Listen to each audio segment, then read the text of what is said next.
نبی علیہ السلام نے ارشاد فرمایا کہ جس بندے نے فجر کی نماز پڑھی اور پھر وہ سورج کے طلوع ہونے تک مسجد میں بیٹھا رہا، پھر اس نے فصلی رکعتین 2 رکعتیں نماز ادا کی، اللہ تعالی جہنم کی آگ اس پر حرام فرما دیں گے۔ تو قیامت کے دن کا نور بھی ملے گا ان نوافل کی وجہ سے، اور جہنم کی آگ بھی حرام ہو جائے گی۔ نفل ادا کرنے والے بندے کو اللہ تعالی قیامت کے دن جہنم میں نہیں ڈالیں گے۔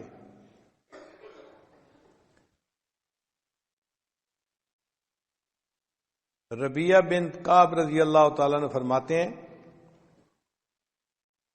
کہ میں نبی علیہ السلام کے ساتھ تھا تو اللہ کے حبیب صلی اللہ علیہ وسلم نے فرمایا کہ جو بندہ نفل ادا کرنے والا ہوگا اللہ تعالیٰ اس کو قیامت کے دن میری رفاقت عطا فرمائیں گے۔ آپ ذرا سوچئے یہ کتنا بڑا انعام ہے کہ ان نوافل کے ادا کرنے پر اللہ تعالیٰ قیامت کے دن نبی علیہ السلام کی رفاقت عطا فرمائیں۔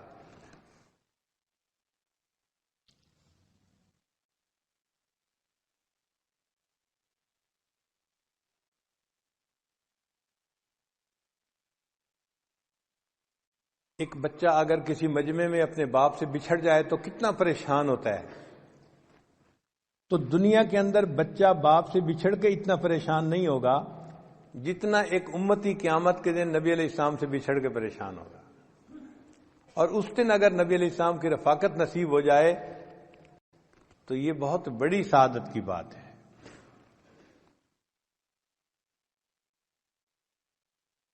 اور جو بندہ نوافل ادا کرتا ہے اس کو اللہ تعالیٰ کا قرب نصیب ہو جاتا ہے۔ حدیث مبارک میں ہے یتقرب الی عبدی بالنوافل حتی احبہ، میرا بندہ نوافل کے ذریعے میرا ایسا قرب حاصل کر لیتا ہے کہ میں اس سے محبت کرنے لگ جاتا ہوں۔ یعنی نفل ادا کرنے والا بندہ اس سے اللہ تعالیٰ محبت فرماتے ہیں، اللہ کا قرب نصیب ہوتا ہے نوافل کے ادا کرنے پر۔ پھر اللہ فرماتے ہیں میں اس کی آنکھ بن جاتا ہوں جس سے وہ دیکھتا ہے، ہاتھ بن جاتا ہوں جس سے وہ پکڑتا ہے، میں زبان بن جاتا ہوں جس سے وہ بولتا ہے۔ سبحان اللہ، یہ حدیث مبارکہ تو بڑے عجیب مضمون کی حامل ہے کہ اللہ تعالیٰ فرماتے ہیں میں اس کے ہاتھ بن جاتا ہوں جس سے وہ پکڑتا ہے، آنکھ بن جاتا ہوں جس سے وہ دیکھتا ہے۔ محدثین نے اس کے معنی یہ لکھے ہیں کہ یہ جو جسم کے اعضاء ہیں یہ انسان کے معاون ہوتے ہیں۔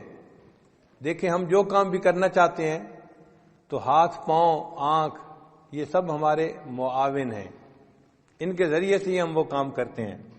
تو جب اللہ تعالیٰ نے فرمایا کہ میں اس کی آنکھ بن جاتا ہوں، ہاتھ بن جاتا ہوں، اس کا ایک معنی تو یہ ہے کہ اللہ تعالیٰ اس کے کاموں میں اس کے معاون بن جاتے ہیں، اور دوسرا معنی یہ ہے کہ انسان کے اعضاء اس کے محافظ بھی ہوتے ہیں۔ اگر کوئی آدمی آپ کی طرف پتھر پھینکتا ہے فرض کرو تو آپ اپنے ہاتھوں سے اس کو کیچ کر لیتے ہیں، لگنے نہیں دیتے، روک لیتے ہیں۔ آپ کو کسی جگہ خطرہ ہو تو آپ بھاگتے ہیں وہاں سے بچنے کے لیے۔ تو اعضاء بندے کے محافظ بھی ہوتے ہیں۔